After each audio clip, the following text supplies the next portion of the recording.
By 2026, the old rulebook for global power, it's been thrown out the window. We're opening a new manual today, one that's written with deals, not treaties. The whole era of cooperation has been replaced by something much more assertive, something called strategic realism. So let's break down its architecture: transactional hegemony. And right at the core of this whole thing is the Donroe Doctrine. You can think of it like the old Monroe Doctrine, but for the 21st century, and, well, on steroids. It's got this ruthless deal-making focus. And the idea is really simple. Things like alliances and global norms, they just take a backseat when core U.S. interests are on the table. So here's how we're going to tackle this. First, we'll look at the doctrine itself. Then, we're going to see it in action with two totally different case studies: a slow strategic game for Greenland's resources and a super-fast military operation in Venezuela. After that, we'll zoom out, check out the global fallout, and ask what it all means for this new American century. Okay, our first stop is Greenland. And you can forget those pictures of a huge, empty, icy landscape. In this new world, Greenland is the absolute strategic heart of American defense. It's become maybe the single most important piece of real estate for controlling the entire Arctic. This quote really says it all, doesn't it? Geography is once again destiny.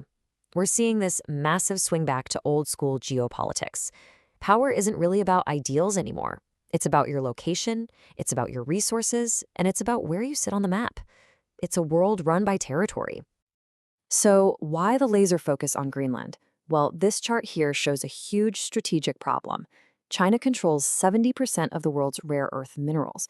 You know, the hidden ingredients in basically all modern tech, from the phone in your pocket to an F-22. It's a dependency that some are calling the silk chokehold. And here is the proposed solution. Greenland is sitting on what's estimated to be 1.5 million metric tons of these critical minerals. For people who believe in the Donroe Doctrine, getting access to this isn't just about business. No, it's a national security issue. It's about achieving total mineral sovereignty. But, it goes even deeper than minerals. Greenland is the absolute linchpin for this incredibly ambitious defense project called the Golden Dome. Just imagine a shield based in space that could make nuclear attacks totally obsolete by knocking them out right after launch. Well, the command center for that entire system, it runs through Pituffik Space Base in Greenland, right there at the top of the world. And the amount of money behind this is just staggering.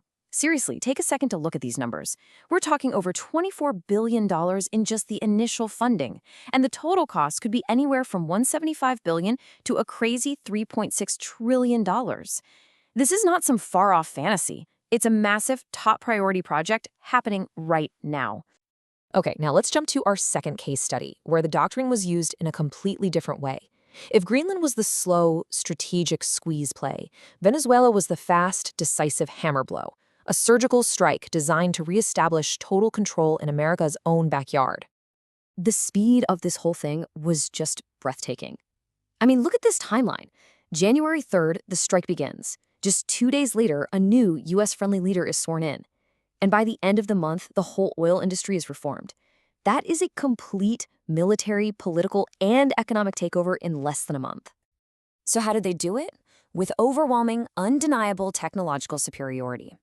This table kind of breaks it down for you. Over 150 aircraft achieved total air dominance with 0 losses. Special forces snatched up President Maduro, and the regime's inner circle was just gone. It was all over in minutes.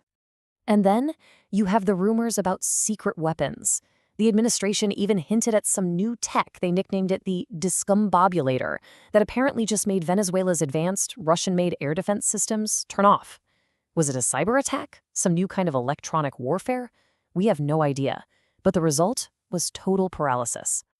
What happened next really shows you the transactional heart of this doctrine. The U.S. didn't try to install some democratic hero. No, they put in a pragmatist, Delcy Rodriguez, who was ready to make a deal. The goal was never nation building. It was stability, it was control, and it was getting that oil flowing. In other words, creating a client state. So what happens when a superpower just acts with that kind of decisive unilateral force? Well, the Greenland pressure campaign and the Venezuela strike sent massive shockwaves rippling through the entire international system. The global reaction was basically split right down the middle.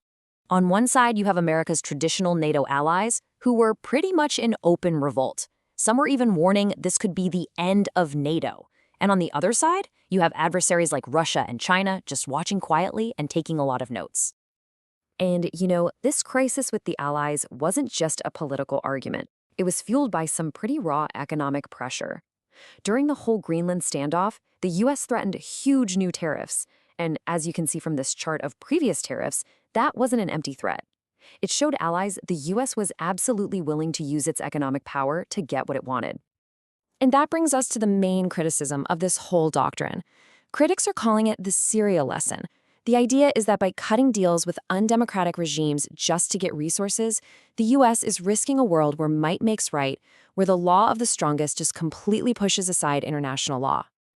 So, let's pull all this together. What does this new architecture of power, this transactional hegemony, actually mean for the future? How are the fundamental rules of the global game being rewritten right before our eyes? The new manual, when you get right down to it, is brutally simple. Number 1, secure the supply chains for technology and energy, whatever it takes. Number 2, aggressively redefine America's own neighborhood, its vicinage, and protect it at all costs. And the golden rule? Prioritize big, transactional deals over any talk about promoting democracy. Which leaves all of us with the big question, right? In a world that's getting more chaotic and more multipolar, is this kind of hard-nosed strategic realism just what a superpower has to do to survive? Or is it a really dangerous gamble that could end up shattering the very system it's supposed to be leading? The final chapters of this manual, well, they haven't been written yet.